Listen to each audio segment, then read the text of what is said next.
ছোট্ট সোনামণিরা, এখন আমরা শিখব ব্যঞ্জন বর্ণ। ক, খ, গ, গ,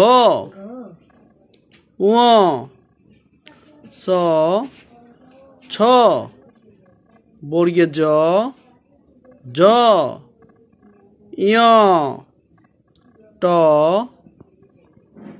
ঠ, ড, ঢ, মূর্ধন্য ত, থ, দ, ধ, দন্তান্ন। আমরা আবার বলছি ক, খ, গ, গ, ঙ, ছ, ছ, বর্গীয় জ, জ, ঞ, ট, ঠ, ঢ, ঢ, মূর্ধন্য ত, থ, দ, ধ, দন্তান্ন।